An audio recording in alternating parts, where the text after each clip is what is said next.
मैं लक्ष्य अग्रवाल हूँ। उस दिन मैं अपने बड़े से केबिन में बैठा था। सामने लैपटॉप खुला हुआ था और स्क्रीन पर फॉरेन कंट्री के बड़े क्लाइंट दिखाई दे रहे थे। मैं एक बहुत बड़ी डील को फाइनल कर रहा था। ये डील मेरे बिजनेस के लिए बहुत मायने रखती थी, क्योंकि इससे मेरी कंपनी को नई पहचान और नई ऊंचाई मिलने वाली थी। मेरे लिए ऐसी मीटिंग सिर्फ मीटिंग नहीं होती, बल्कि मेरी इज्जत, मेरा नाम और मेरी मेहनत का असली इम्तिहान होता है। मैं पूरी लगन से बात कर रहा था, हर शब्द सोच समझकर बोल रहा था, ताकि सामने बैठे लोग मेरे सेल्फ कॉन्फिडेंस और काबिलियत को महसूस कर सकें। तभी अचानक मेरे कानों में एक छोटे बच्चे के जोर जोर से रोने की आवाज़ आई। पहले मुझे लगा कि शायद मेरा वहम है, इसलिए मैंने खुद को संभाला और फिर से स्क्रीन पर ध्यान लगाने की कोशिश की। लेकिन वो रोने की आवाज़ लगातार बढ़ती गई। वो आवाज़ इतनी साफ और तेज़ थी कि मेरा ध्यान पूरी तरह टूट गया। सामने क्लाइंट्स को समझा रहा था, लेकिन मेरे दिमाग में सिर्फ वही रोने की आवाज़ गूंज रही थी। मुझे लगा जैसे किसी ने मेरे काम के बीच में आकर मुझे चुनौती दे दी हो। मेरे अंदर गुस्सा उबलने लगा। मुझे अपने काम में ज़रा सी भी रुकावट पसंद नहीं है। मैंने बिना कुछ कहे, बिना कोई रीज़न बताए तुरंत वीडियो कॉल बंद कर दी। कमरे में सन्नाटा छा गया, लेकिन मेरे मन में तूफान चल रहा था। मैंने तुरंत देवांश को बुलाया। जैसे ही वो अंदर आया, मैंने सख्त आवाज़ में पूछा कि मेरे ऑफिस में बच्चे के रोने की आवाज़ कैसे आ सकती है। मैंने साफ कहा कि ये जगह काम करने की है। यहाँ रूल्स एंड रेगुलेशन सबसे ऊपर हैं। यहाँ किसी भी तरह की लापरवाही या ढील बर्दाश्त नहीं की जाएगी। देवांश घबरा गए। उनके चेहरे पर डर साफ दिख रहा था। उन्होंने धीरे से बताया कि मिस अर्चना आज अपने 6 महीने के बच्चे को साथ लेकर आई हैं, क्योंकि घर पर उसे संभालने वाला कोई नहीं है। ये सुनकर मेरा गुस्सा और बढ़ गया। मैंने ऊंची आवाज में कहा कि ये कोई घर नहीं है, ये एक बड़ा ऑफिस है जहां हर किसी को रूल्स फॉलो करने पड़ते हैं। अगर आज एक इंसान अपनी मजबूरी बताकर रूल तोड़ेगा, तो कल को हर कोई बहाना बनाएगा और फिर यहाँ काम नहीं हो पाएगा। मैंने तुरंत अर्चना को बुलाने को कहा। कुछ देर के बाद अर्चना मेरे सामने खड़ी थी। वो घबराई हुई थी। उसका चेहरा उतरा हुआ दिख रहा था। उसने अपना बच्चा कलीग प्रिया के पास छोड़ दिया था। उसकी आंखों में डर और बेबसी साफ दिख रही थी, लेकिन उस समय मेरे अंदर का सख्त मालिक किसी की हालत देखने के मूड में नहीं था। मैंने उसे साफ शब्दों में पूछा कि उसे किसने इजाज़त दी कि वो अपने बच्चे को ऑफिस लेकर आए। मैंने कहा कि ये जगह काम की है, यहाँ पर्सनल लाइफ की प्रॉब्लम्स नहीं लाई जाती। अगर हर कोई अपनी फैसिलिटी के हिसाब से चलेगा, तो ऑफिस का डिसिप्लिन खत्म हो जाएगा। अर्चना ने कांपती आवाज में कहा कि घर पर बच्चे को देखने वाला कोई नहीं है। वो बहुत मजबूर थी, इसलिए उसे साथ लाना पड़ा। उसकी आंखों में आंसू भर आए थे, लेकिन उस समय मुझे उसकी बातों से ज्यादा अपने रूल्स की फिक्र थी। मैंने उसे बीच में ही रोक दिया और साफ कहा कि उसकी प्रॉब्लम मेरी जिम्मेदारी नहीं है। अगर वो घर और काम दोनों साथ में नहीं संभाल सकती, तो उसे कोई एक रास्ता चुनना होगा। मैंने उसे सख्त वार्निंग दी कि आगे से वो ऐसी गलती दोबारा ना करे, वरना उसे नौकरी छोड़नी पड़ेगी। मेरे लिए काम सबसे पहले है, इमोशंस बाद में आते हैं। वो चुपचाप बाहर चली गई। उसकी आंखों से आंसू बह रहे थे, उसके कदम भारी थे। देवांश ने हिम्मत करके कहा कि अर्चना बहुत होशियार और मेहनती एम्प्लॉय है। जहां बाकी लोग 2-3 दिन में काम करते हैं, वहां वो एक दिन में बहुत अच्छा काम करके देती है। वो कंपनी के लिए बहुत ज़रूरी है। लेकिन मैंने उनकी बात काट दी और साफ कहा कि मेरे काम में रुकावट मुझे मंजूर नहीं है। मेरा फैसला आखिरी होता है। इतना कहकर मैंने फिर से लैपटॉप खोल लिया और मीटिंग दोबारा शुरू की। इस बार सब कुछ ठीक रहा और डील फाइनल हो गई। इस जीत से मेरा मूड थोड़ा बेहतर हो गया, क्योंकि बिजनेस में सक्सेस मुझे सुकून देती। फिर दोपहर करीब 2 बजे जब मैं ऑफिस से बाहर निकल रहा था, तो मैंने देखा कि पूरा ऑफिस खाली है। शायद सब लोग लंच के लिए गए थे। तभी मेरी नज़र एक कोने में खड़ी अर्चना पर पड़ी। वो आम सा सफ़ेद सूट पहने हुई थी। उसके चेहरे पर थकान और परेशानी साफ दिख रही थी। वो अपने छोटे से बेटे को गोद में लिए उसको बहला रही थी। बच्चा रो रहा था और वो उसे चुप कराने की कोशिश कर रही थी। कभी उसे सीने से लगाती, कभी धीरे से समझाती। ये मंजर मेरे लिए नया था। मैं हमेशा से इमोशन से दूर रहा हूँ, लेकिन उस पल मेरे अंदर कुछ बदलने लगा। मुझे पहली बार लगा कि शायद हर इंसान की अपनी मजबूरी होती है और हर कहानी के पीछे एक दर्द छुपा होता है। मैं धीरे धीरे उसकी तरफ बढ़ा। वो अपने बेटे अर्नव को दीवार पर लगी तस्वीर दिखाकर चुप कराने की कोशिश कर रही थी। तभी उसे मेरे आने का एहसास हुआ।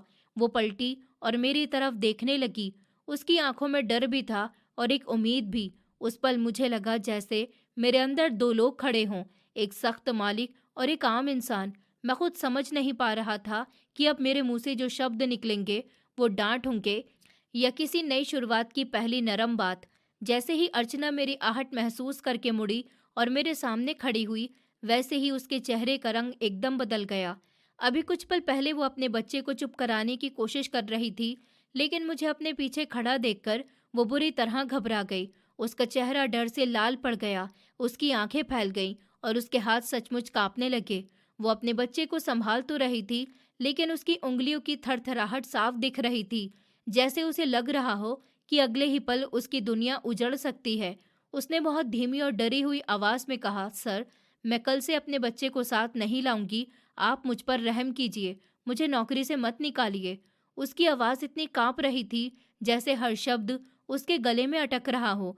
उसके लहजे में इतना डर था कि एक पल के लिए मुझे महसूस हुआ कि शायद मेरा गुस्सा उसके लिए जरूरत से कहीं ज्यादा भारी पड़ गया। शायद मैंने उसे जरूरत से ज्यादा ही डरा दिया।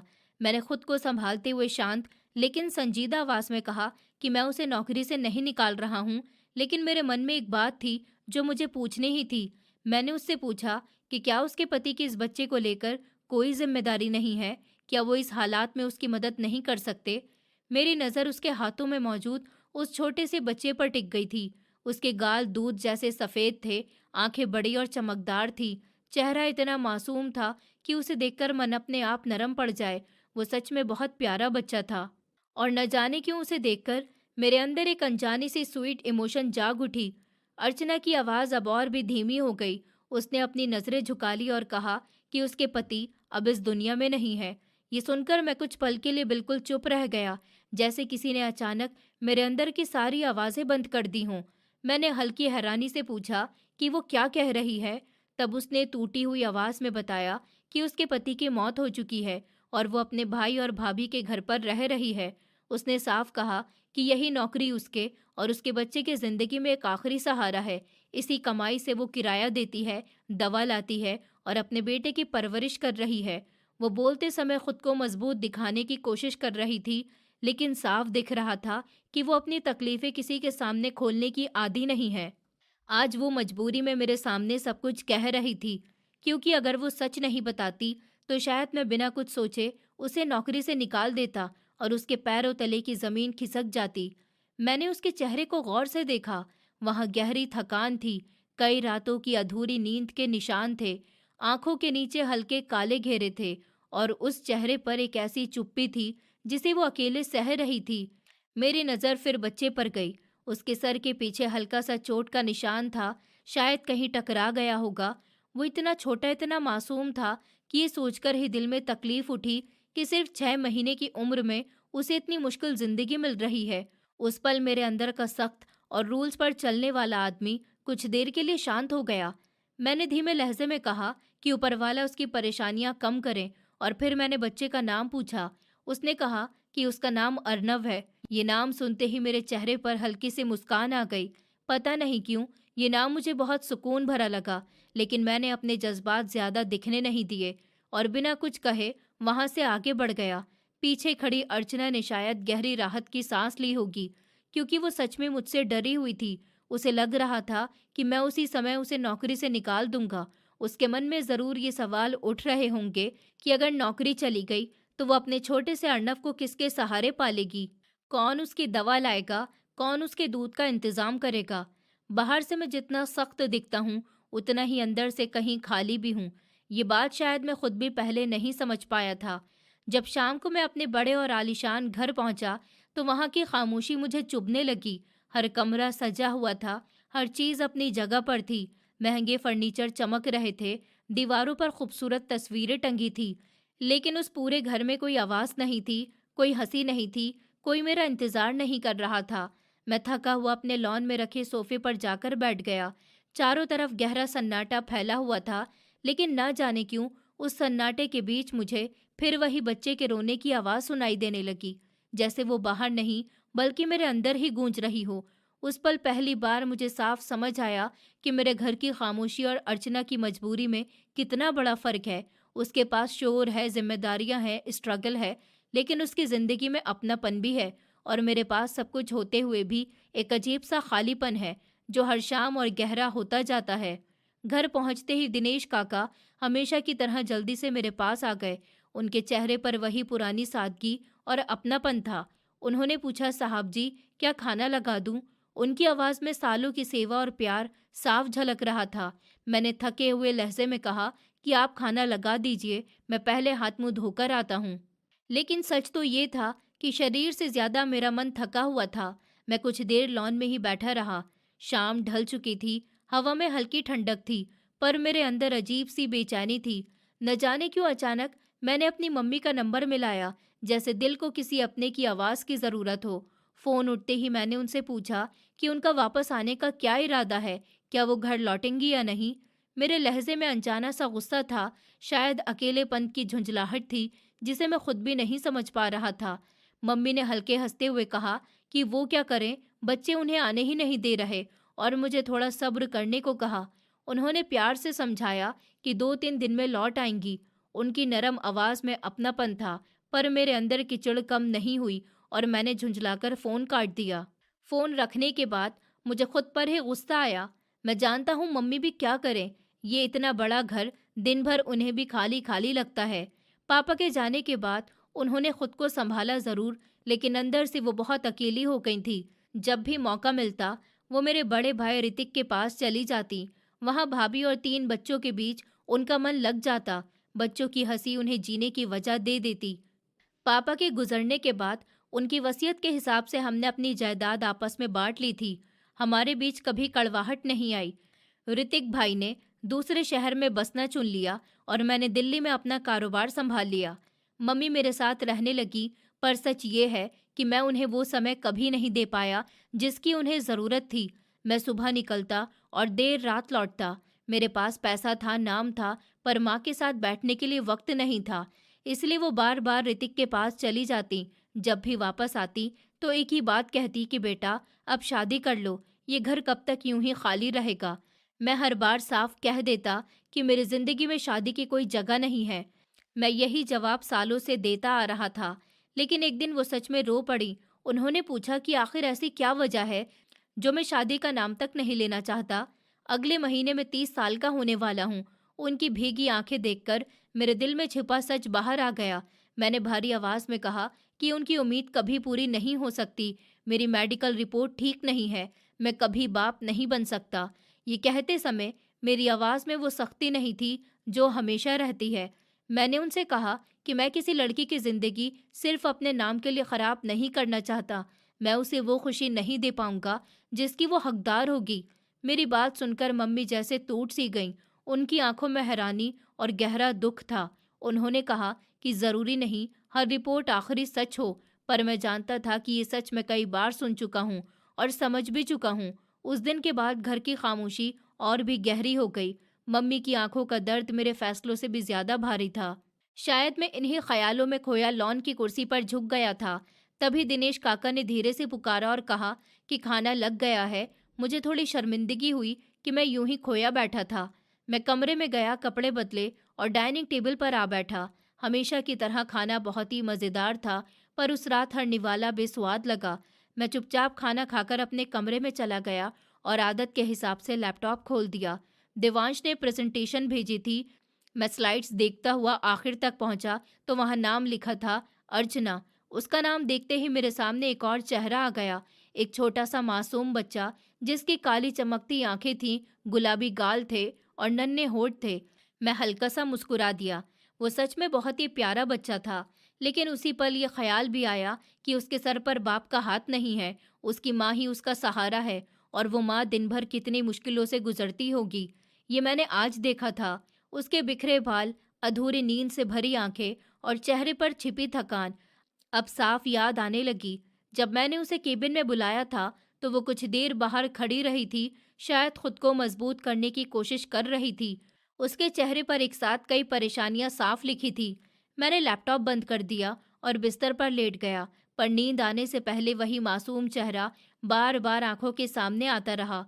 मैंने खुद से कहा कि उस चेहरे को यूं ही नजरअंदाज नहीं किया जा सकता। उधर अर्चना शाम को अपने घर पहुंची होगी, अपने नन्हे अर्णव को गोद में लिए अंदर गई। उसकी भाभी ने हमेशा की तरह उसे तिरछी नजरों से देखा। वो सब चुपचाप सह गई, क्योंकि उसकी जिंदगी पहले ही इतनी मुश्किल थी। वो झगड़ा करके अपनी परेशानी और नहीं बढ़ाना चाहती। उसके पर्स में कुछ गिने चुने पैसे रहे थे, जिनसे उसे अर्णव के लिए दूध और दवा खरीदनी थी। वो हर महीने अपने भाई भाभी को पैसे देती, तभी तो उसे घर में रहने दिया जाता था, वरना उसका रहना और भी मुश्किल बना दिया जाता। अब मुझे समझ आता है कि वो इस दिन इतनी घबराई हुई क्यों थी। मैंने उसे सख्ती से मना कर दिया था कि वो बच्चे को ऑफिस न लाए, लेकिन वो अपने बच्चे को किसके भरोसे छोड़ती। जिस दिन वो ऑफिस से लौटी थी और अर्णव के सर पर चोट देखी, तो उसका दिल दहल गया। उसने जब पूछा कि ये कैसे हुआ, जरूर कोई बहाना बना दिया होगा कि बच्चा गिर गया, जबकि सच कुछ और था। डॉक्टर ने उससे साफ कहा कि चोट गिरने से नहीं, बल्कि किसी चीज से लगी है। मैं सोच सकता हूँ वो पूरी रात अपने बच्चे के पास बैठी रोती रही होगी। डर और गुस्से में उसने तय किया कि अब वो उसे किसी पर भरोसा करके नहीं छोड़ेगी। इसलिए अगले दिन वो उसे साथ लेकर ऑफिस आ गई थी, और मैंने अपनी झुंझलाहट उसी दिन उसे सबके सामने डांट दिया। अब सोचता हूँ तो लगता है कि अगली सुबह उसने शायद पड़ोस की किसी औरत के पास अर्णव को छोड़ा होगा और खुद ऑफिस आई होगी, ये जानते हुए भी कि घर लौटकर उसे फिर ताने सुनने पड़ेंगे। मैं छत को देखता रहा और मेरे मन में एक ही सवाल घूमता रहा कि वो अपने उस नन्हे अर्णव को आखिर किसके भरोसे छोड़े। जिंदगी ने उसे चारों तरफ से घेर रखा है, और मैं भी अनजाने में उसकी राह में एक और सख्त दीवार बनकर खड़ा हो गया हूँ। मैं अपने केबिन में बैठा था, लेकिन उस दिन न जाने क्यों पूरे ऑफिस में एक अजीब सी घबराहट फैली हुई थी, जैसे हवा भी ठहरी हुई हो। बाद में मुझे पता चला कि अर्चना अपनी सीट पर बैठी जल्दी जल्दी क्लाइंट की फाइल तैयार कर रही थी। उसके हाथ तेजी से चल रहे थे, पर मन कहीं और उलझा हुआ था। उसी बेचैनी और डर में उसने फाइल में कई बड़ी गलतियां कर दी, जो उसकी आदत के बिल्कुल उलट था। देवांश ने जब फाइल देखी तो वो घबरा गए, क्योंकि उसमें ऐसी कमियां थी जिन्हें लेकर मेरे केबिन में आना आसान नहीं था। उन्होंने तुरंत अर्चना से पूछा कि ये क्या हो गया है, ये तो बहुत बड़ी गलती है। अर्चना ने कांपती आवाज में माफी मांगी और कहा कि वो तुरंत सब ठीक कर देगी, लेकिन समय बहुत कम था और मैं फाइल मंगवा चुका था। जब देवांश वो फाइल लेकर मेरे केबिन में आए और मैंने उसे खोलकर पढ़ना शुरू किया, तो मेरा माथा सचमुच गर्म हो गया। इतनी बड़ी लापरवाही मैं सहन नहीं कर सकता। मेरे लिए काम में गलती सिर्फ गलती नहीं होती, बल्कि कंपनी की क्रेडिट पर चोट होती है। मैंने गुस्से में फाइल जमीन पर फेंक दी और सख्त आवाज में पूछा, क्या ये जानबूझकर किया गया है? क्या कंपनी को नुकसान पहुंचाने का इरादा है? उस समय मेरा गुस्सा साफ दिखाई दे रहा था। देवांश ने जल्दी से कहा कि ये फाइल अर्चना ने तैयार की है और वो दोबारा सही कर देगी। मैंने उन्हें याद दिला दिया कि वही तो कहते थे कि वो कभी गलती नहीं करती, फिर ये सब क्या है? उन्होंने समझाया कि वो पिछले 1 साल से यहाँ काम कर रही है और हमेशा बेहतरीन काम दिया है। शायद इस समय वो किसी अपनी परेशानी में उलझी है। मैं कुछ पल चुप रहा। गुस्सा अब भी था, लेकिन उसके पीछे एक सवाल उठ रहा था। मैंने धीमे लहजे में कहा कि ठीक है, उसे बुलाइए। इस बार मेरी आवाज़ पहले जैसी सख्त नहीं थी। जब देवांश उसकी टेबल पर पहुंचे, तब वो रो रही थी। प्रिया उसे पानी दे रही थी। वो सच में बहुत डरी हुई थी।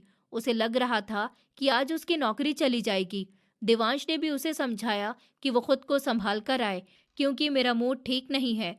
कुछ ही देर के बाद वो मेरे सामने खड़ी थी। उसकी आंखें रोने से लाल हो गई थी, चेहरा पीला पड़ गया था, आवाज़ कांप रही थी। उसने माफ़ी मांगी और कहा कि वो फाइल दोबारा बना देगी, बस उसे नौकरी से ना निकालना चाहिए। उस पल मैं सच में ठिठक गया। मैंने शांत आवाज़ में कहा कि मैं उसे नौकरी से नहीं निकाल रहा हूँ।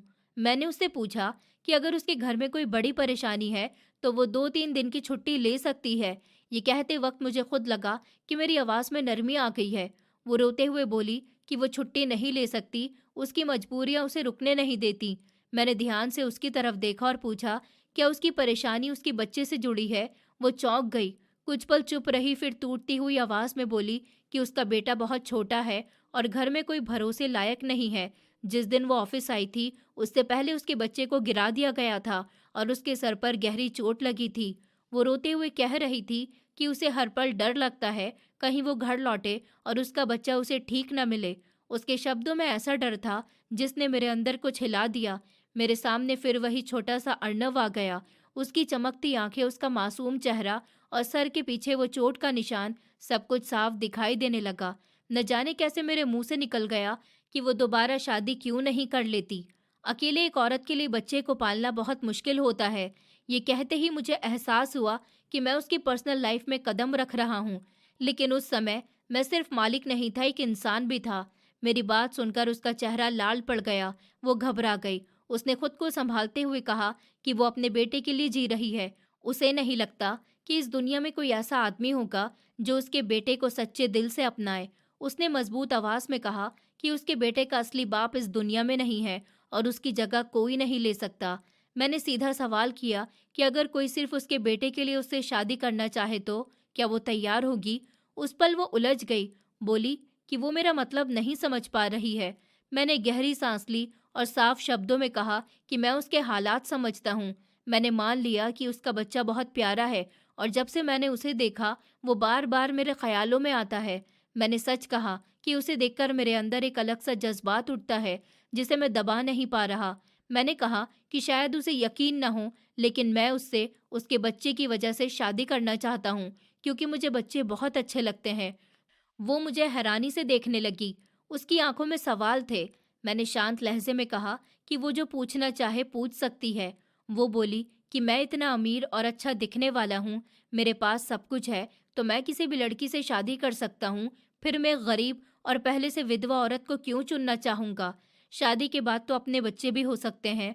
मैं हल्का सा मुस्कुराया, पर वो मुस्कान दर्द छिपा रही थी।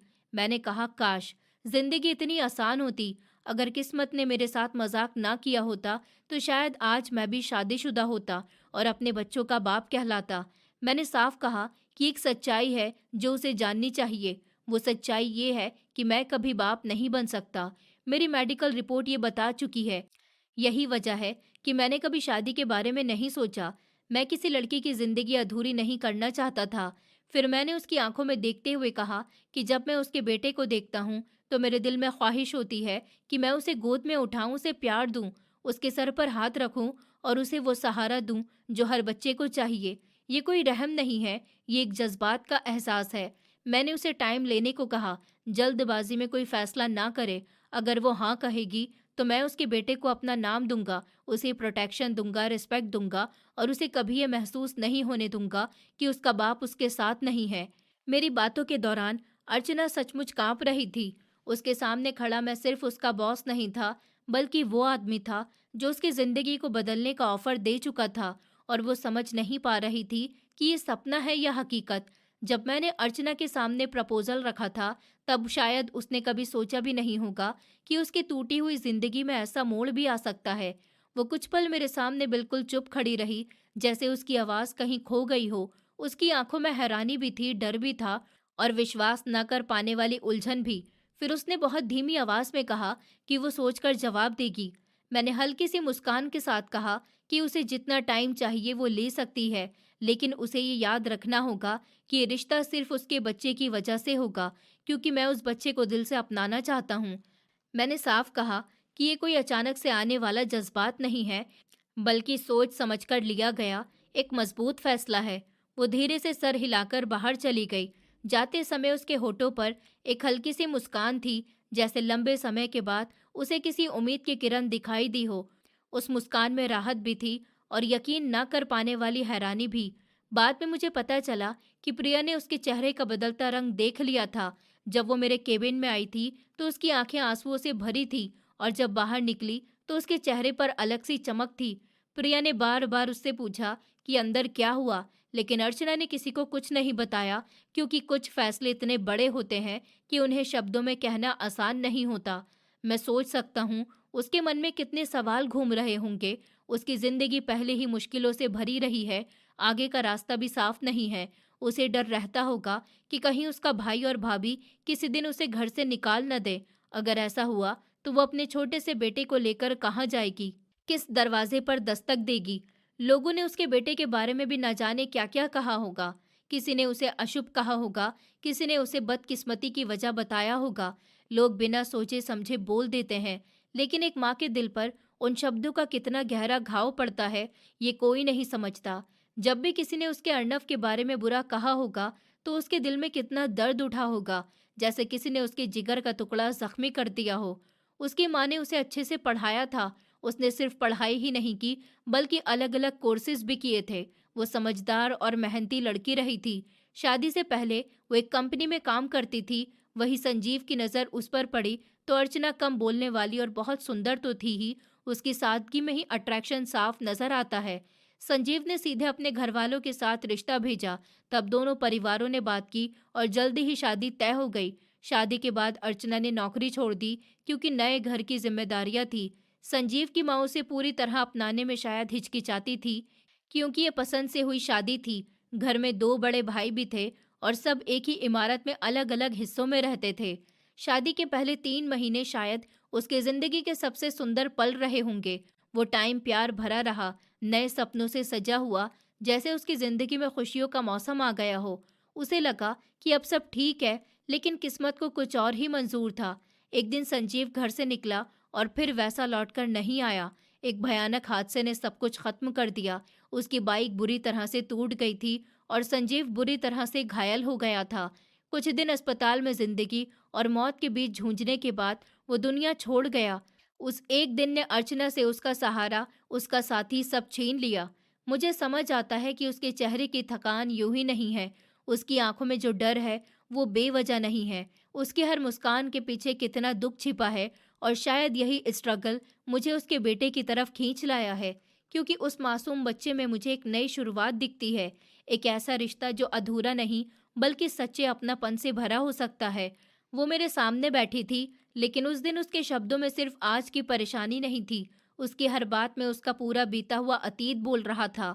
वो रोते रोते अपनी कहानी सुना रही थी, और मैं पहली बार किसी इंसान की टूटी हुई दुनिया को इतनी नजदीक से देख रहा था। संजीव के जाने के बाद वो अंदर से पूरी तरह से बिखर गई थी। उसका सहारा, उसका साथी, उसका सपना सब एक ही झटके में खत्म हो गया था। दुख और गुस्से के बीच वो कई बार अपनी सास को कसूरवार ठहरा देती। उसके मन में ये चुभन बैठ गई थी कि अगर घर का माहौल शांत और सुकून वाला होता तो शायद संजीव इतना परेशान होकर उस दिन घर से ना निकलता। शायद वो हादसा टल जाता। उसकी सास भी अपने बेटे के गम में डूबी हुई थी, लेकिन जब दुख बहुत गहरा हो जाता है तो वो लोगों को जोड़ने के बजाय तोड़ देता है। वही हुआ। घर का दर्द धीरे धीरे एक दूसरे के खिलाफ जहर बन गया। इसी बिखरे हुए वक्त में उसे पता चला कि वो माँ बनने वाली है। 2.5 महीने की प्रेगनेंसी थी। ये खबर उसके लिए एक साथ उम्मीद और डर दोनों लेकर आई। एक तरफ उसे लगा कि संजीव की निशानी उसके पास है, दूसरी तरफ उसे समझ आ गया कि अब उसका इम्तिहान और बढ़ने वाला है। संजीव के दोनों बड़े भाई बेचैन हो उठे। उन्हें डर सताने लगा कि अगर अर्चना इसी घर में रही और बच्चे को जन्म दिया तो आने वाले समय में जायदाद का हिस्सा मांगा जा सकता है। धीरे धीरे कान भरने लगे। छोटी छोटी बातें बड़े इल्जाम बन गई और घर का माहौल जहरीला हो गया। एक दिन बात इतनी बढ़ गई कि उसकी सास ने ही उसका हाथ पकड़कर दरवाजे से बाहर कर दिया। मोहल्ले वाले जमा हुए। कुछ ने बीच बचाव की कोशिश की, लेकिन जब दिलों में शक और लालच घर कर ले तो समझाना बेकार हो जाता है। वो इसी हालत में अकेली खड़ी रह गई। वो मायके लौटी, लेकिन वहां भी सुकून नहीं था। उसकी माँ पहले से बीमार थी। बेटी का टूटा हुआ चेहरा और पेट में पलता बच्चा देखकर उनका दिल और टूट गया। 7वें महीने के आसपास उसकी माँ भी दुनिया छोड़ गई। उस समय अर्चना की हालत इतनी खराब हो गई थी कि कभी वो बिना वजह हंसने लगती, कभी अचानक जोर जोर से रो पड़ती। दुख ने उसका दिमाग हिला दिया था। माँ के जाने के बाद घर में उसका सहारा और कम हो गया। उसकी भाभी खुलकर ताने देने लगी, उसे बोझ कहा जाने लगा। वो पेट में बच्चे के साथ बेइज्जती सहती रही। आखिरकार एक काम से सरकारी अस्पताल के बेड पर उसने एक सेहतमंद और सुंदर से बेटे को जन्म दिया। उस छोटे से बच्चे को पहली बार सीने से लगाते ही जैसे कुछ पल के लिए उसकी सारी तकलीफें रुक गईं। उसने उसकी नरम उंगलियां पकड़ी और उसी लम्हे ठान लिया कि अब वो सिर्फ इस बच्चे के लिए जिएगी। उसने उसका नाम अर्णव रखा, क्योंकि उसे लगा ये बच्चा उसके जीवन के तूफानों के बीच गहरे समंदर जैसा सब्र लेकर आया है। सिर्फ 1 महीना बीता था कि उसने काम की तलाश शुरू कर दी। कभी पड़ोस में रहने वाली बीना दीदी के पास बच्चे को छोड़ती, कभी मजबूरी में भाभी के पास। लेकिन उसे जल्द ही समझ आ गया कि भाभी के बच्चे अर्णव को जानबूझकर तंग करते हैं। कभी उसके हाथ पर खरोच मिलती तो कभी सर पर हल्की चोट। हर निशान उसके दिल पर गहरा घाव बन जाता। बीना दीदी की भी जल्दी शादी तय हो गई थी। ये सोचकर ही अर्चना का दिल कांप जाता था, क्योंकि उसके पास कोई पक्का सहारा नहीं था। यही परेशानी उसे अंदर ही अंदर खाए जा रही थी और यही वजह थी कि ऑफिस में उसका ध्यान बार बार भटक जाता। उसे क्या मालूम था कि उसी ऑफिस में बैठा मैं उसकी कहानी से अनजान होते हुए भी धीरे धीरे उसकी जिंदगी से जुड़ता जा रहा हूँ। जब मैंने उसे शादी के लिए अपना प्रपोजल दिया तो उसे यकीन नहीं हुआ होगा। शायद उसे लगा होगा कि ये पल भर की सिर्फ हमदर्दी है या किसी अमीर आदमी की अचानक आए जज्बात। लेकिन उस दिन वो घर लौटी तो उसके कदमों में हल्कापन रहा। उसने अर्नव को सीने से लगाया और पहली बार चैन की सांस ली। उसे लगा कि अब शायद उसकी जिंदगी बदलने वाली है। उसके बेटे को एक नाम, एक सहारा और एक अच्छा फ्यूचर मिलने वाला है। लेकिन मैं जानता हूँ, जिंदगी इतनी सीधी राह नहीं देती। जब खुशियां दरवाजे पर आती हैं तो उनके साथ कुछ मुश्किलें भी आती हैं। मैं समझ रहा था कि अगर वो मेरे प्रपोजल को एक्सेप्ट करती है तो ये सिर्फ दो लोगों का फैसला नहीं होगा, ये सोसाइटी, फैमिली और अतीत से टकराने वाला कदम होगा। और शायद असली मोड़ अभी बाकी है। लेकिन मैं जानता था कि जिंदगी कभी भी सीधी और आसान राह नहीं देती। जब खुशियां दरवाजे पर दस्तक देती हैं तो उनके पीछे एक नई कसौटी भी खड़ी होती है, जो इंसान के हौसले, हिम्मत और इरादों को परखती है। उस रात शायद अर्चना की आंखों में नींद का एक कतरा भी नहीं उतरा होगा। अर्नव उसके सीने से लगा गहरी नींद में सो रहा होगा, लेकिन उसके मन में मेरे कहे हुए शब्द बार बार गूंज रहे होंगे। हर बात जैसे उसके दिल की दीवारों से टकरा गई होगी। एक तरफ उसे मेरा प्रपोजल एक मजबूत सहारे जैसा लग रहा होगा, जैसे डूबते हुए को किनारा दिख गया हो, और दूसरी तरफ वही प्रपोजल उसे डर से भर रहा होगा, क्योंकि उसने अपने जिंदगी में भरोसा करके बहुत कुछ खोया था। उसने एक बार सपनों पर यकीन किया था और बदले में उसे टूटन मिली। अब वो दोबारा अपने और अपने बेटे के फ्यूचर को किसी और के हाथ में सौंपने से डर रही थी। वो बार बार अर्नव के मासूम चेहरे को देखती, उसकी छोटी छोटी उंगलियों को अपनी हथेली में थामकर खुद से पूछती, क्या मैं अपने बेटे के लिए ये कदम उठा सकती हूँ? क्या ये फैसला उसके लिए ठीक साबित होगा या फिर एक और रिस्क साबित होगा? उसके गालों पर आंसू बहते चले गए, लेकिन इस बार उन आंसुओं में सिर्फ दुख नहीं था, उनमें एक हल्की सी चमक भी थी, जैसे अंधेरे में दूर कहीं छोटा सा दिया जल उठा हो। अगली सुबह जब मैं ऑफिस पहुंचा तो बाहर से सब नॉर्मल था। लोग काम में लगे थे, फोन बज रहे थे, फाइलें आ जा रही थी, लेकिन मेरे अंदर एक अजीब सी बेचैनी थी। मेरा ध्यान किसी कागज, किसी मीटिंग, किसी बातचीत में नहीं टिक रहा था। हर कुछ मिनट बाद मेरी नज़र केबिन के दरवाजे पर चली जाती, जैसे दिल दरवाजे की हर आहट को पहचान लेना चाहता हो।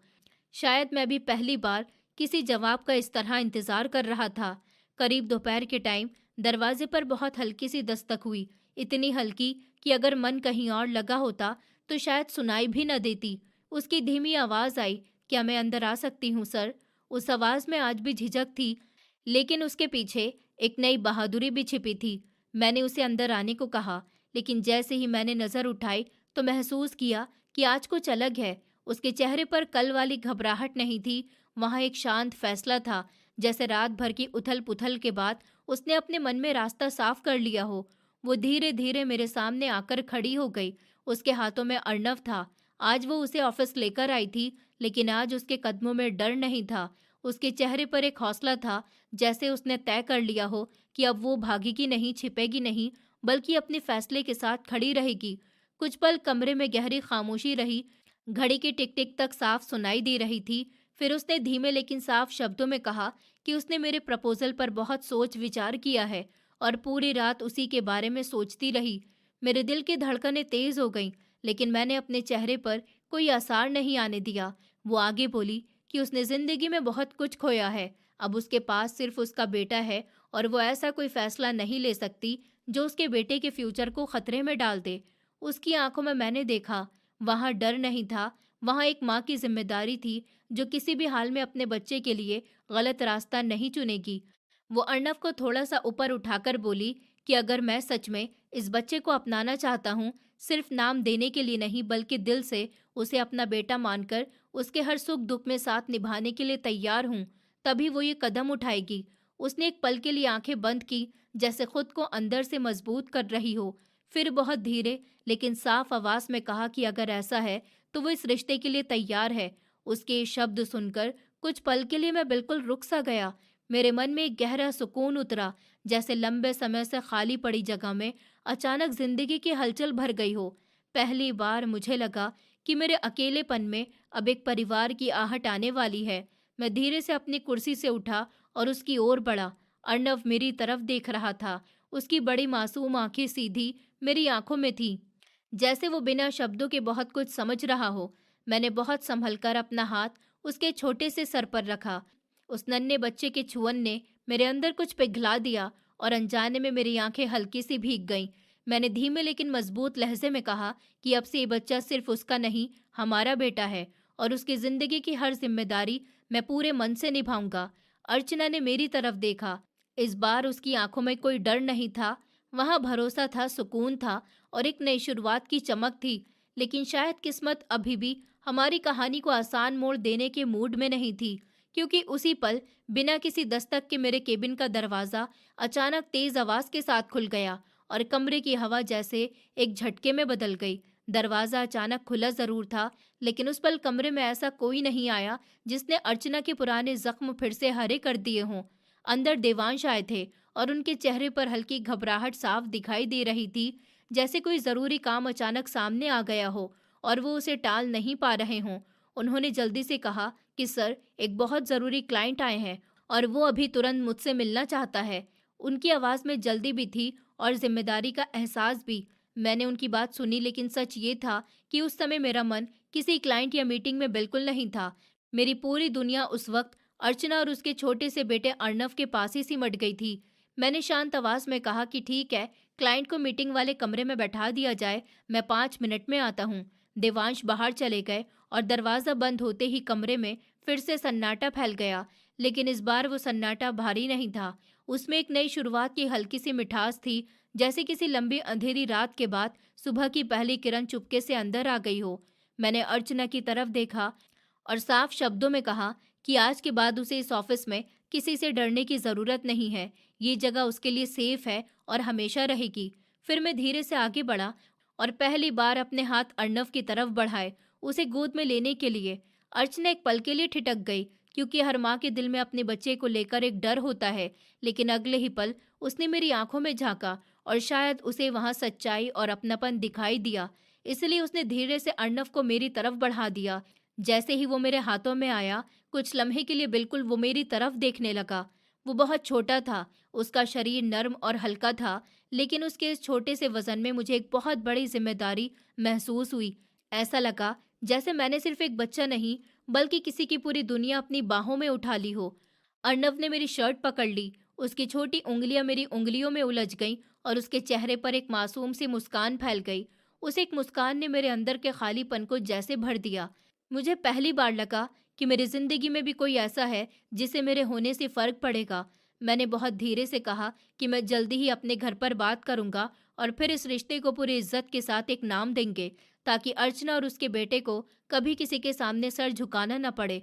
अर्चना मुझे देखती रही। उसकी आंखों में अब डर नहीं था, वहां भरोसा था, सुकून था और एक नई उम्मीद की चमक थी। उस दिन के बाद ऑफिस का माहौल धीरे धीरे बदलने लगा। मैं पहले जैसा सख्त जरूर था, लेकिन अब मेरी नज़र सिर्फ काम और प्रॉफिट पर नहीं रहती थी। मैं लोगों के हालात समझने लगा, उनके चेहरे के पीछे छिपी थकान और परेशानी को पहचानने लगा था। अर्चना पहले से ज्यादा ध्यान से काम करने लगी, लेकिन अब उसके हाथ नहीं कांपते थे। उसकी आवाज में पहले जैसा डर नहीं था। कई बार मैं देखता कि वो काम करते करते अपने फोन में अर्णव की तस्वीर देखती और उसके चेहरे पर एक हल्की लेकिन सच्ची मुस्कान आ जाती। और सच ये है कि अब मैं भी उस मुस्कान का इंतजार करने लगा था, क्योंकि उस मुस्कान में मुझे अपना आने वाला कल दिखाई देता था। शाम को जब मैं अपने घर पहुंचा तो वही बड़ा सा घर था, वही शांत दीवारें, वही सजा हुआ कमरा। लेकिन आज वो घर पहले जैसा खाली नहीं लग रहा था, क्योंकि आज वहाँ किसी छोटे बच्चे की हंसी की इमेजिनेशन थी, छोटे कदमों की आहट की उम्मीद थी। मैंने उसी वक्त माँ को फ़ोन किया। मैंने उनसे पूछा कि वो कब आ रही हैं। उन्होंने हंसते हुए कहा कि आज बेटे ने खुद फ़ोन किया है, ज़रूर कोई ख़ास बात है। मैं कुछ पल चुप रहा, क्योंकि ये फ़ैसला मेरी ज़िंदगी का सबसे बड़ा फ़ैसला था। फिर मैंने धीरे से कहा कि मुझे उनसे शादी के बारे में ज़रूरी बात करनी है। फ़ोन के उस पार कुछ पल के लिए सन्नाटा छा गया। फिर उनकी भरी हुई आवाज़ आई कि क्या मैं सच में शादी की बात कर रहा हूँ। मैंने मुस्कुराकर कहा कि इस बार मैं पूरी तरह सीरियस हूँ, लेकिन मैं ये भी जानता था कि नई शुरुआत के साथ नई जिम्मेदारियाँ आती हैं। एक बच्चा सिर्फ खुशी नहीं लाता, वो अपने साथ उम्मीदें, जिम्मेदारियाँ और पूरा फ्यूचर लेकर आता है। उसे अपनाने के लिए सिर्फ अच्छा इरादा काफ़ी नहीं होता, उसके लिए मजबूत दिल, हौसला, प्यार और निभाने की ताकत चाहिए होती है। और मैं मन ही मन खुद से वादा कर रहा था कि अगर मैंने ये कदम उठाया है, तो उसे पूरी सच्चाई और मजबूती के साथ निभाऊंगा, क्योंकि अब ये सिर्फ मेरा या अर्चना का फैसला नहीं था, अब ये एक मासूम बच्चे की ज़िंदगी से जुड़ा हुआ वादा था। मम्मी के साथ हुई वो छोटी-सी बातचीत सच में मेरी ज़िंदगी का मोड़ बन गई थी। अगले ही दिन वो घर आ गईं, जैसे उन्हें भी इंतज़ार था उस बात का जो मैं कब से टालता आया था। जब मैं उनके सामने बैठा, तो उनके चेहरे पर एक अलग ही चमक थी, जैसे मन में कोई अधूरी ख्वाहिश पूरी होने की आहट हो। लेकिन उनकी आंखों में सवाल भी साफ दिखाई दे रहे थे, क्योंकि वो माँ थी और माँ का दिल सिर्फ खुशी नहीं सोचता, वो आने वाले हर तूफान को पहले ही महसूस कर लेता है। उन्होंने सीधे मुझसे पूछा कि वो लड़की कौन है। मैंने बिना किसी घुमाव के सच बता दिया। अर्चना की पूरी कहानी, उसके अतीत, उसके बेटे अर्नव के बारे में, और ये भी कि मैं उससे उससे बच्चे की वजह से शादी करना चाहता हूँ, क्योंकि मैं उस बच्चे को अपना बनाना चाहता हूँ। कुछ देर के लिए मम्मी बिल्कुल शांत हो गईं। उनके चेहरे पर जो चमक थी, वो धीरे-धीरे फ़िक्र में बदलने लगी। उन्होंने गहरी सांस लेकर पूछा कि क्या मैंने ये फ़ैसला पूरी समझदारी से लिया है, क्योंकि ये सिर्फ़ एक लड़की से शादी नहीं है, बल्कि एक बच्चे की ज़िम्मेदारी उठाना भी है और मेरी अपनी ज़िंदगी भी है। मैंने उनकी बात बीच में ही रोक दी और साफ शब्दों में कहा कि इस बार मैंने सिर्फ दिमाग से नहीं, दिल से सोचा है। मुझे पहली बार महसूस हुआ कि मैं किसी के लिए ज़रूरी हूँ और कोई मेरे लिए भी ज़रूरी है, और ये एहसास मैंने पहले कभी नहीं महसूस किया। तो मम्मी ने कुछ पल मुझे देखा, जैसे मेरी बातों की सच्चाई परख रही हों। फिर धीरे से बोली कि उन्हें मुझ पर भरोसा है, लेकिन वो उस लड़की से मिलना चाहती हैं, क्योंकि वो अपने बेटे की ज़िंदगी में आने वाली उस इंसान को अपनी आंखों से देखना चाहती हैं। कुछ दिनों बाद अर्चना पहली बार मेरे घर आई। उसने पीले रंग का सूट पहना था, हल्का सा दुपट्टा सर पर था और गोद में अर्नव था। उसके कदम धीमे और आंखों में झिझक साफ दिखाई दे रही थी। शायद इतने बड़े घर में कदम रखने की आदत उसे नहीं थी। दिनेश काका ने दरवाज़ा खोला तो एक पल के लिए रुक गई, जैसे खुद को संभाल रही हो। फिर धीरे से अंदर आई। मम्मी ड्राइंग रूम में बैठी थी। जैसे ही अर्चना अंदर आई, उसने झुककर नमस्ते किया। मम्मी ने उसे गौर से देखा, लेकिन उस नज़र में कोई ऊंच नीच नहीं थी। वो नज़र एक माँ की थी, जो अपने बेटे की जिंदगी का फैसला समझना चाहती थी। उन्होंने बहुत नरमी से कहा कि बैठो बेटा। अर्चना धीरे से बैठ गई। अर्नव उसकी गोद में हल्का सा हिल रहा था। उसकी छोटी उंगलियां उसकी चुन्नी पकड़ रही थी। मम्मी की नज़र अब अर्नव पर टिक गई। उन्होंने धीरे से हाथ आगे बढ़ाया और पूछा कि क्या वो उसे गोद में ले सकती हैं। अर्चना ने एक पल झिझककर अर्नव को उनकी गोद में दे दिया और वही पल सब बदल गया। अर्नव ने जैसे ही मम्मी की उंगली पकड़ी और हल्की सी मुस्कान दी, मम्मी की आंखें भर आईं। उन्होंने उसे सीने से लगा लिया, जैसे वो बरसों से इसी पल का इंतजार कर रही हों। उन्होंने धीमे लहजे में कहा कि ये बच्चा बहुत ही प्यारा है। फिर उन्होंने मेरी तरफ देखा और बिना कुछ कहे जैसे अपनी पूरी मंजूरी दे दी। उसे एक नज़र में भरोसा था और मेरे फैसले पर आशीर्वाद भी था। लेकिन जिंदगी इतनी सीधी नहीं होती। जब अर्चना ने अपने भाई और भाभी को इस शादी के बारे में बताया, तो घर में जैसे तूफान आ गया। उसकी भाभी ने ताना मारा कि अब उसे अमीर आदमी मिल गया है, इसलिए वो अपने पुराने रिश्तों को भूल रही है। उसके भाई ने गुस्से में कहा कि उनके रहते वो ऐसे किसी से शादी नहीं कर सकती। लोग क्या कहेंगे, समाज क्या सोचेगा। अर्चना इस बार चुप जरूर खड़ी रही, लेकिन उसकी चुप्पी में कमजोरी नहीं थी। उसने शांत लेकिन पुख्ता आवाज में कहा कि उसने बहुत सह लिया। अब वो अपने बेटे के लिए जीना चाहती है और ये फैसला उसने सोच समझ कर लिया है। भाभी ने फिर ताना मारा कि अमीर लोग खेल खेलते हैं और अगर कल को छोड़ दिया तो वो कहाँ जाएगी। तभी अर्चना ने पहली बार आंख उठाकर जवाब दिया कि इस बार वो डर के नहीं, भरोसे के साथ कदम बढ़ा रही है, और अगर जिंदगी ने फिर से उसे परखा तो भी वो अपने बेटे के लिए खड़ी रहेगी। आखिरकार सादगी से शादी का दिन तय हुआ। कोई बड़ा फंक्शन नहीं, कोई दिखावा नहीं, बस कुछ अपने लोग और एक सच्चा रिश्ता। मंडप सजा हुआ था, हल्की सी फूलों की खुशबू थी, मंत्रों की धीमी आवाज गूंज रही थी। अर्चना लाल जोड़े में आई, बहुत सादा लेकिन बेहद खूबसूरत लग रही थी। उसके चेहरे पर हल्की घबराहट थी, लेकिन आंखों में सुकून भी था। मैंने पहली बार उसे उस नज़र से देखा, जैसे अब वो सिर्फ एक जिम्मेदारी नहीं, बल्कि मेरी जिंदगी का हिस्सा बनने जा रही हो। अर्नव छोटे से कुर्ते में दिनेश काका की गोद में था और सबकी नजरें उसी पर जा रही थी। जब फेरे शुरू हुए तो मेरी नज़र बार बार अर्नव पर जा रही थी, जैसे वो इस रिश्ते का सबसे अहम हिस्सा हो। और तभी वो रोने लगा। मैंने बिना सोचे कदम रोक दिए और उसकी तरफ बढ़ गया। लोग एक पल को चौंक गए, लेकिन उस पल मेरे लिए कोई रस्म, कोई बात मायने नहीं रखती। मैंने उसे गोद में उठाया और धीरे से सीने से लगा लिया। पंडित जी मुस्कुराकर बोले कि लगता है दूल्हा पहले से ही पिता का फर्ज निभा रहा है। सब हल्का सा हंस पड़े। मैंने मन ही मन वादा किया कि अब ये बच्चा सिर्फ अर्चना का नहीं, मेरा भी है, और मैं इसे कभी कमी महसूस नहीं होने दूंगा। फेरे पूरे हुए। मैंने अर्चना की मांग में सिंदूर भरा। उसकी आंखों से आंसू बह रहे थे, लेकिन इस बार वो आंसू दर्द के नहीं, सुकून के थे। शादी के बाद जब वो मेरे घर पर आई, तो वही घर जो पहले खाली लगता था, आज भरा हुआ सा लग रहा था। दरवाजे पर नई दुल्हन थी, अंदर माँ का आशीर्वाद था, और मेरी गोद में छोटा सा बच्चा जो अब मेरी दुनिया बनने वाला था। रात को जब सब सो गए, तो मैं चुपचाप अर्णव के पास बैठा रहा। वो गहरी नींद में था। मैंने धीरे से उसकी उंगली पकड़ी, और उस पल मुझे लगा कि शायद मैं जन्म से पिता नहीं बन सकता था, लेकिन जिंदगी ने मुझे किसी का पिता बनने का मौका फिर भी दिया है, और इस बार मैं ये रिश्ता पूरी सच्चाई और पूरी जिम्मेदारी के साथ निभाऊंगा। शादी के बाद जिंदगी सच में धीरे धीरे अपनी नई चाल पकड़ने लगी थी, लेकिन इस बार हर चीज पहले जैसी होकर भी बिल्कुल अलग थी। वही घर, वही दीवारें, वही ऑफिस, वही लोग, लेकिन अब हर कोने में अपनापन बस गया था। जैसे सूने आंगन में पहली बार बारिश की खुशबू उतरी हो। सुबह अब खामोश नहीं होती थी। पहले जहां अलार्म की ठंडी आवाज मुझे जगाती थी, अब वहां अर्चना की मुलायम पुकार और अर्णव की खिलखिलाहट गूंजती। लक्ष्य, उठिए ना, ऑफिस नहीं जाना क्या? उसकी आवाज में शरारत भी होती थी और हक भी। और उसी समय अर्णव मेरे चेहरे पर अपने छोटे छोटे हाथ मारता हुआ जोर से हंसता।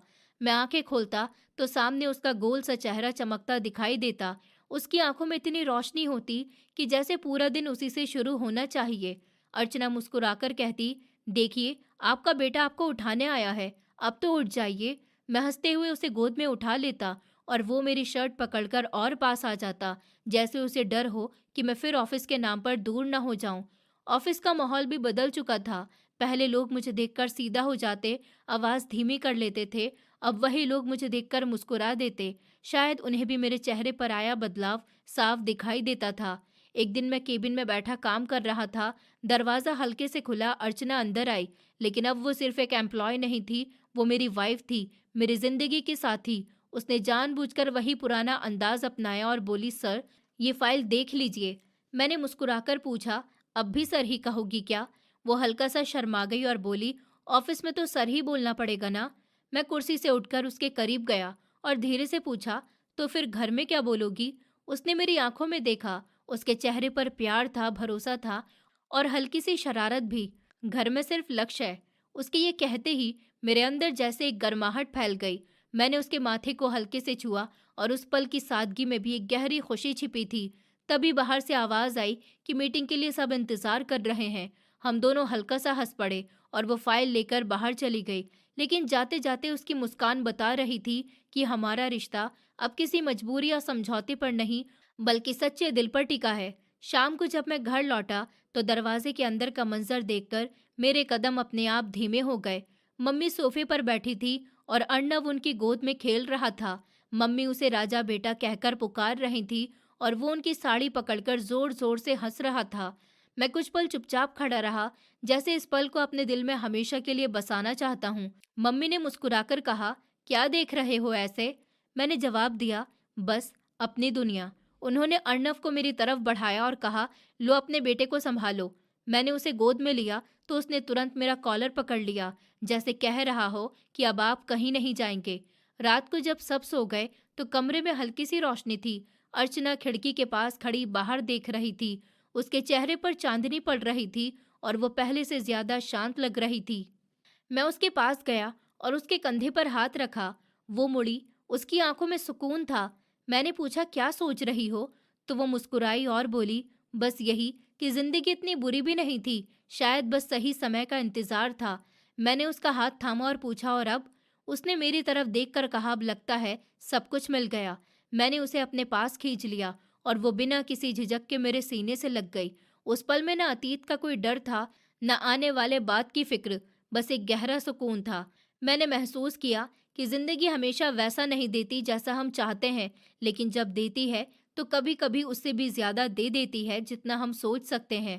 एक टूटा हुआ दिल, एक अकेली माँ, एक मासूम बच्चा और एक खाली घर, आज सब कुछ मिलकर एक पूरा परिवार बन चुके थे। जहाँ पहले सन्नाटा था, वहाँ अब हंसी गूंजती। जहाँ पहले डर था, वहाँ अब भरोसा रहता। शायद यही असली खुशी होती है, जब जिंदगी आपको दूसरा मौका देती है और इस बार आप उसे मजबूती से थाम लेते हैं और खोने नहीं देते। इस कहानी की सबसे बड़ी सीख यही है कि जिंदगी में हर इंसान अपने अंदर एक ऐसी कहानी लेकर चलता है जिसे वो हर किसी को नहीं सुनाता। इसलिए किसी को उसके व्यवहार, उसके डर या उसकी गलतियों से परख लेने से पहले उसकी हालत को समझना जरूरी होता है, क्योंकि जो हमें बाहर से दिखाई देता है वो सच का सिर्फ एक छोटा सा हिस्सा होता है। अक्सर हम जिसे किसी की कमजोरी समझ लेते हैं, वही उसकी सबसे बड़ी मजबूरी होती है। कोई औरत अगर चुप है तो जरूरी नहीं कि वो कमजोर हो, शायद वो हालात से लड़ते लड़ते थक चुकी हो।